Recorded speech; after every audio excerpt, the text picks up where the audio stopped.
Hey everybody, this is Harriet Westmore. I am the life coach of the More to Discover coaching services, and I'm also the host of the podcast More Self Discovery, the podcast where you discover yourself through your life journey.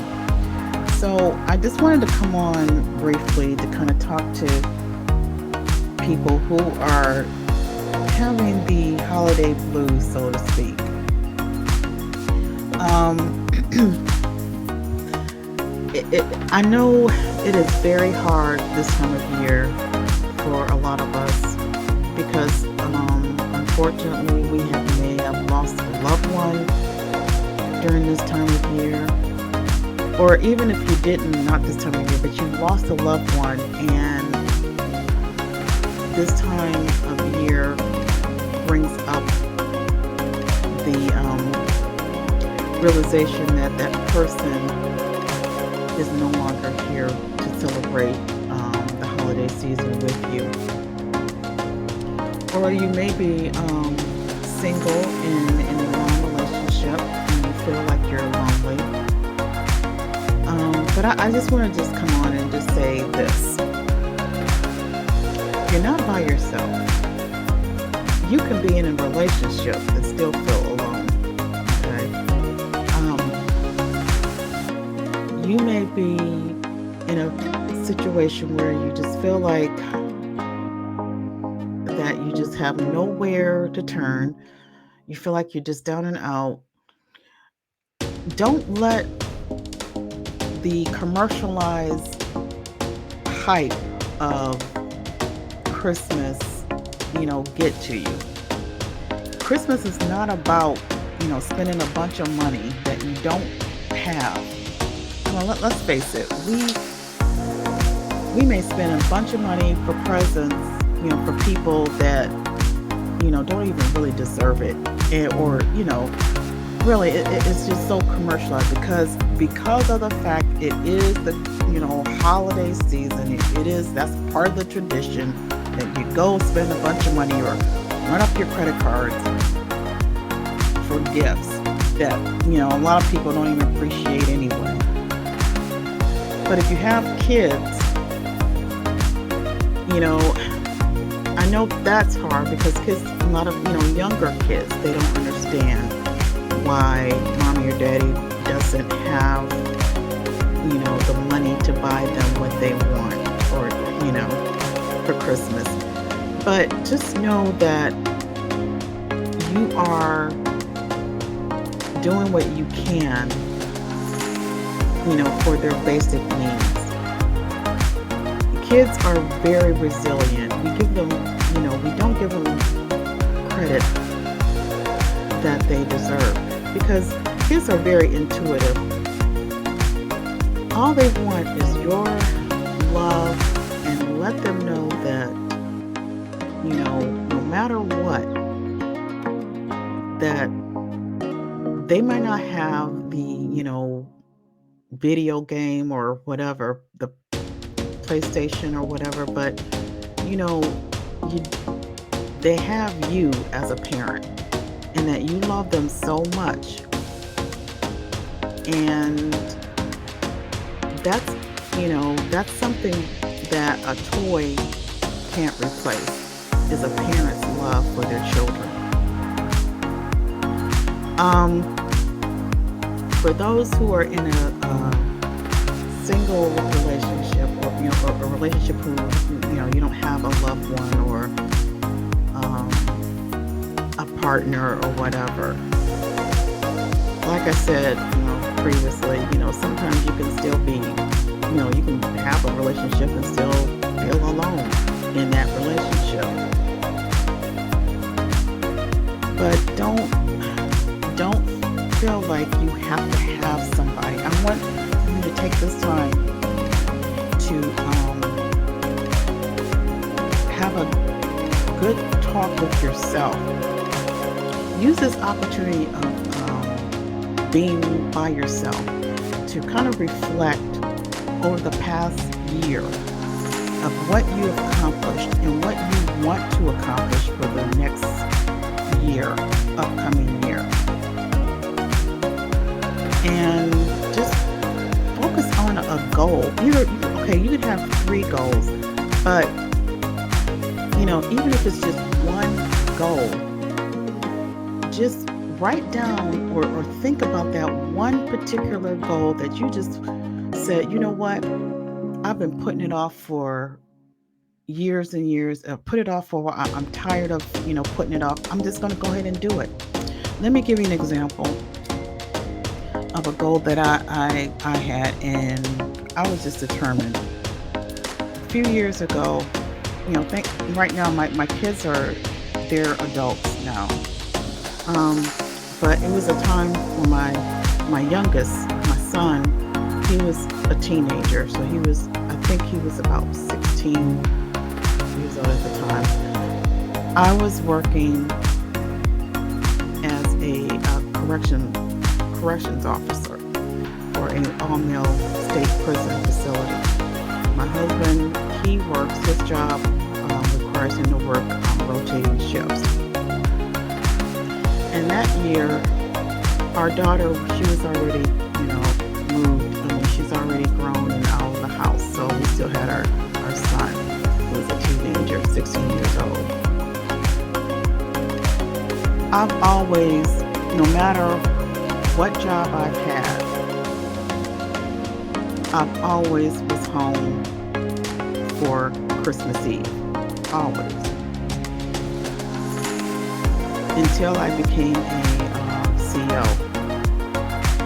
And as a CEO, sometimes if anybody out there who's a corrections officer and works in a prison or jail knows how it works. If somebody from the previous shifts or the shift that's supposed to be after you, I work second shift, so I work from the 311 shift. And if somebody calls off for the third shift and there's nobody to cover that particular post, then that means that person, the lowest person on the totem pole from that the shift before them has to stay over, what we call froze. Well, I was the lowest of the totem pole. I worked second shift, and somebody called off on the third shift on Christmas Eve, and so I had to get froze. So that which means I had to work 16 hours. I had to stay over, work my shift, second shift, and then work another 8 hours over into third. And this was Christmas Eve. And just so happened that my husband's work schedule was also third shift, so he wasn't going to be home. So I wasn't home for Christmas Eve. My husband wasn't home for Christmas Eve. We both worked third shift. My 16-year-old son was home by himself. I guess, looking at from the teenagers' standpoint, that would be a good thing to have, both your parents gone and you're a teenager. But it really wasn't. It really wasn't. I can't describe how I felt. You're finishing up your shift, you're ready to, go home and, salvage what's left of that evening, which was going into Christmas Day, only to be told that, you gotta stay because we're short. And you seeing everybody walk out on, your fellow co-workers leaving to go home, and you have to stay. You don't know how pissed I was. I was pissed. And at that point, I vowed to myself, and I asked God, I said, this will be the last time I'm going to be in this uniform. I'm getting it. Next time this time next year, the following year, I will be out of this uniform. I never, ever gonna have to go through this again. Only good thing about it that came out was, I had it was an easy night. Um, they needed a officer to sit into because there was an inmate that was in a medical. He was in the infirmary, so they needed an officer in the infirmary to make sure, to watch over him. Luckily for me, he slept all night.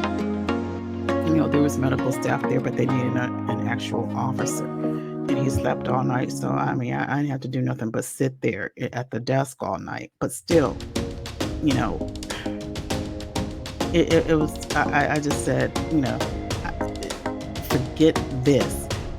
Next year, this time, I will be out of this uniform. I made double and a half, as far as overtime. But it was just the thought that, I had to prepare for dinner, my Christmas dinner, and just so happened, luckily, it was going into my 2 days off. So Christmas Day and the day after Christmas, I had those days off. But still, the Christmas Eve, I'm always home with my kids. And coincident, and one thing about my son, he did not go to sleep at all that whole night. My son will not sleep at all until he knows that one of his parents is home. And the fact that, even though he was a teenager, I don't know, I guess it's that, kids have that sense of security, if, one of their parents is home. So my son was not able, he didn't sleep that night. He, pretty much, as he told me, he, pretty much stayed in his room and played on his Xbox all night with one of his friends. But he he really couldn't sleep because he knew neither of his parents were home. So, that my goal was to get out of that uniform. And in that spring of the following year, I got out of that uniform and was able to move on, transfer into another position where I had weekends and holidays off. But my point was, I set my mind, I had a goal. And I was planning from that point on, I was not going to be, stuck with this again, with a holiday like that again. And I've worked that goal.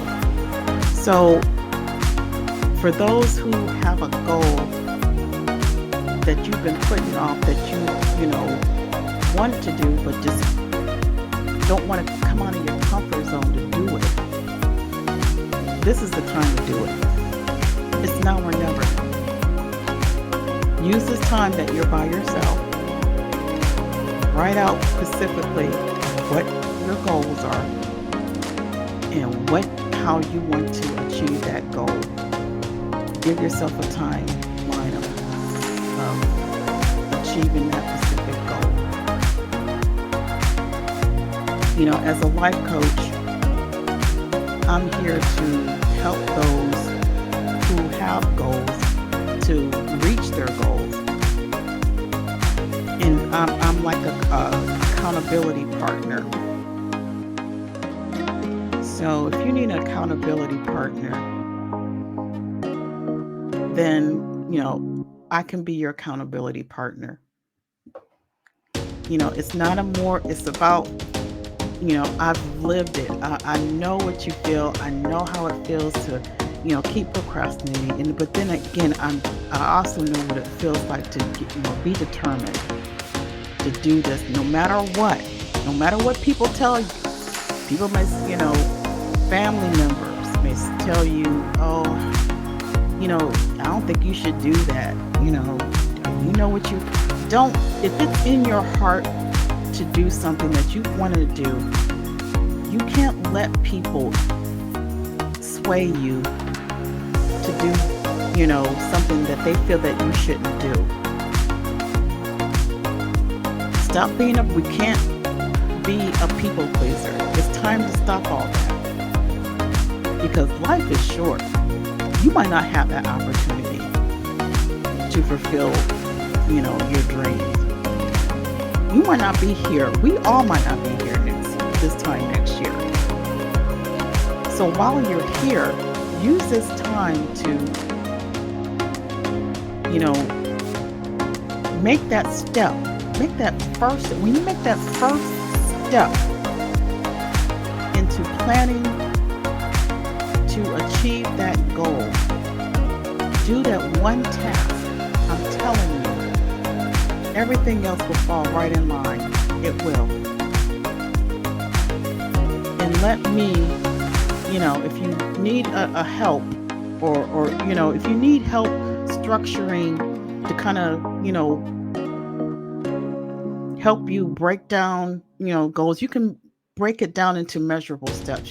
Don't, make some overwhelming goal that you can't achieve, not within, 6 months or anything like that. Don't do that. Make it something that's attainable and achievable. And if you need help, to do that, I'm here to help you.